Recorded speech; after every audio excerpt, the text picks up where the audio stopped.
Dark Passage. This is a very difficult level, to be fair. Well, I'll say it's a very difficult level. It'll be a difficult-ish level without the means that we need to finish. So the way this level works, it has a very easy gimmick. When it's light, the monsters are less threatening. When it's dark, the monsters become a lot more threatening. So small means chargeable, so that's what we'll be going for.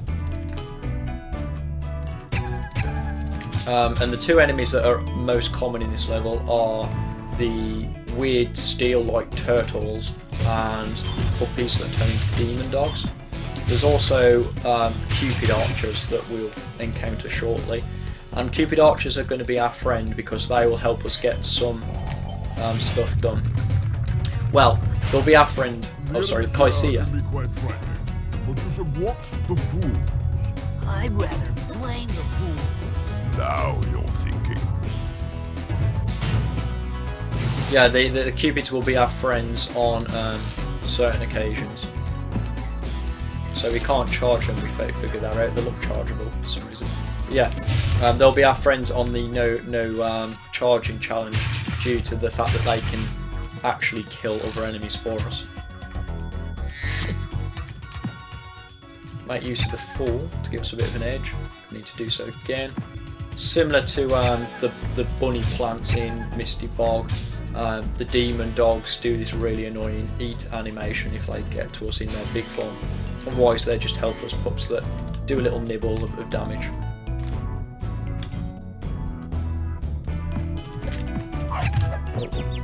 And as you can see, with that particular Fool there, damn it, that not Fool, sorry, the turtle will spit fireballs at me if I'm too slow to destroy him. Azizi. Thank you for releasing me. 60 dragons.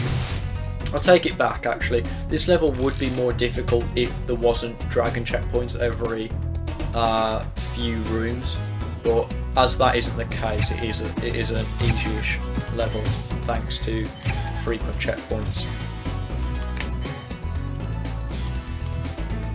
Can't go back that way. Let's go through here. Wait for the demon dogs to go down. They're not chargeable in their big form, so we have to allow them to be small. I'm not sure if I can convince that guy to do that. Not sure if it reaches actually. No, it doesn't quite reach, unfortunately. Else I could use that turtle's projectile to destroy Cupid, but much too far away to reach. Clever, trying to hide a demon dog around the corner, so I would have unsuspectingly ran into it. Looks like before I get shot to death. It's very nice of the Cupids to use very slow arrows that barely can catch up with me. Bakari. You know, I think you just might be the dragon to defeat Nasty Norm. That's me, all right. 61.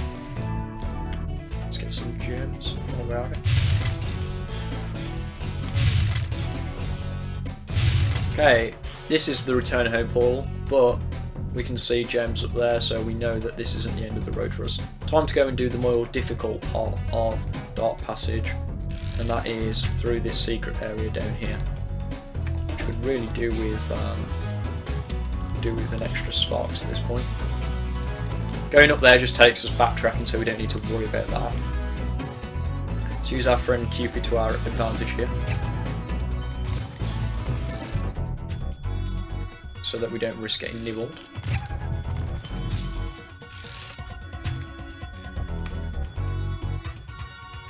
I think we should just about shielded by that lamppost in case he decides not to attack on us. Right, plenty of magic mushrooms here. Really like that little gimmick of having a magic mushroom as a fodder, to be honest. Suits the Dreamweaver's world perfectly as well. Whoops. I wonder if that enemy could have helped us kill that guy. Might be worth dying to check actually, so I'm going to get these fireworks to get this gem, and I'm going to kill myself now to see if that's possible. Because if it is, that's a gem that we would otherwise be without. Where am I going? Literally just done this bit. Can we just glide it from here?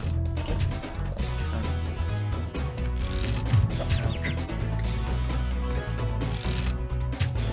I can't see where it is now. Go through all these guys again. It's down there, isn't it? Of course. Yeah, there it is. Alright. Okay, speed our way back up to where we was, past all these dogs.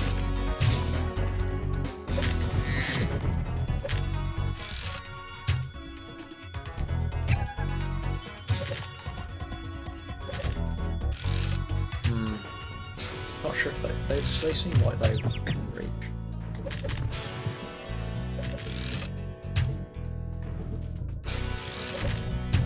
I'm not sure if it's going to do any damage.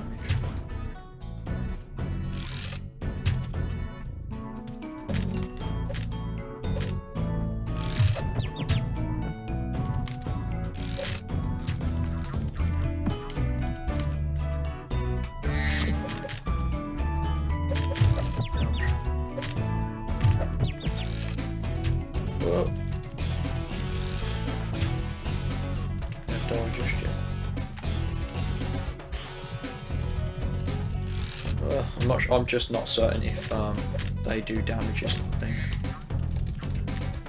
It doesn't appear like that their fireballs can kill the Cupids. I'll try a bit longer, see if we can get them to do it.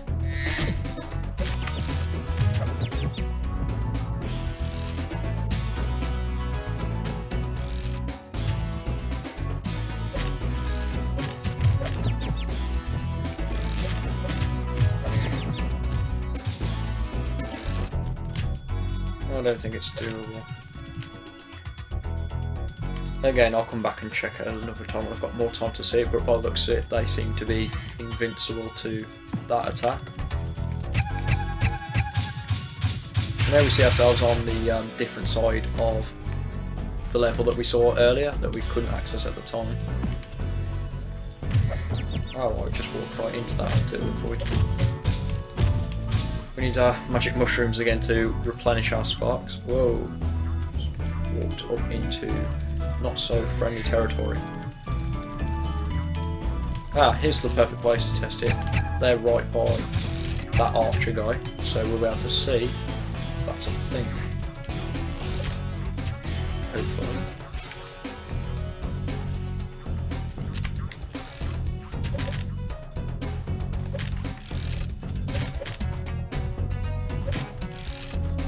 Yeah, it appears like, yeah, it just goes through Cupid, so he can't, as we can see, he can't be harmed in that method. So we're going to have to just leave the Cupids alone, seeing as they can't be harmed in this method. Excuse me. But that doesn't stop us from getting all the other gems and enemies killed in this area. Apara, the last dragon, I believe. Thanks, Spyro. I'd love to help you catch Nasty, but I'd really hate being trapped in Christie. Don't worry, the only one who's gonna be trapped is him.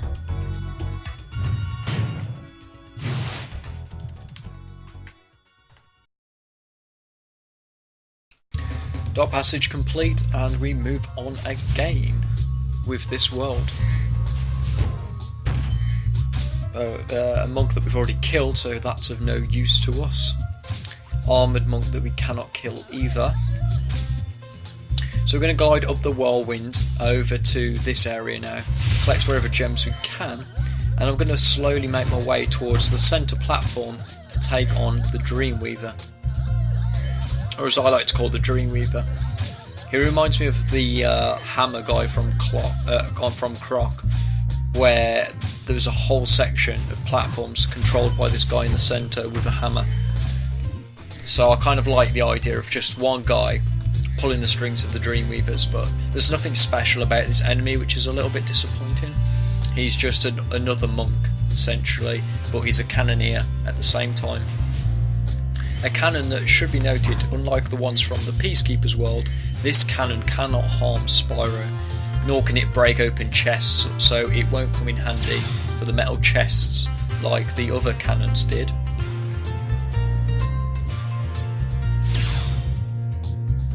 Don't know why I'm firing it over there, to be honest. There's only 2 monks that I'm interested in getting, and that's these 2, as they block the stairs. It is possible to get up the stairs without bothering with those 2 monks, but it's quicker to just do it this way. As we rescue Zika mode, there is an area just in front of us, actually behind that castle, that leads to one of the levels, one of my favourite levels as well, Haunted Towers. However, I'm not going to combat that level just yet. I'm going to go straight on up the whirlwinds through the area we've just opened up, because if you go into a level and then come back out, the cannoneer will respawn, and it means that we've got to deal with the 2 monks over here all over again. And have to just jump over them since there's no gap. Glide across the rooftops, and we come to a hidden-ish area, or as hidden as it gets in a Dreamweaver's world, where there's a small puzzle of 2 invincible clock monks. I'm just going to wait for this one to come back alive. They're on about a 5-second timer each, so I'll have 5 seconds really to take advantage of the platforms that they raise. Fortunately, they're independent, so when one monk goes back to normal, the other one's still going for his 5 seconds. It reveals the hidden level of this world, which isn't really all that hidden, to be quite honest, and that is Icy Flight. Icy Flight is by far the most difficult of the flight levels when you're new to the game. It becomes less of a problem once you've beaten this level once and you know where to go. But there's actually quite a lot to do in a very short amount of time. You obviously start with the 30 seconds as usual, but right off the bat you've got to get lighthouses, chests, and the actual Norks that you have to kill on this level are helicopter, or heli-Norks I should call them, heli-Norks. And they are amongst the most difficult to get obstacles in any of the flight levels, in any Spyro, to be honest. They are very awkward in that they fly vertically up and down as opposed to left or right or anything, so they're a bit harder to actually target. Since they go up and down, it's harder to swerve left or right to just get them to actually prepare your glide. These are the trains as well, that's the other obstacle. So we've got lighthouses, chests, trains, and these are the heli-Norks here. Just glide straight over one. I've got the second, and I've got this one too. Just through the tunnel. This has actually been quite easy, but usually the heli-Norks can cause me a few problems. As soon as I've got time to play with, I might as well get the last train before killing the rest of these enemies. And this has now given me 15 seconds to go around and gather up the loose ends of this level. 2 more. But as you can see, like, I'm doing it quite easily, but they are usually awkward enemies to get. But that's essentially Wild Flight. Not Wild Flight, that's Icy Flight, so that is the last I have to do of the flight levels. Thank goodness.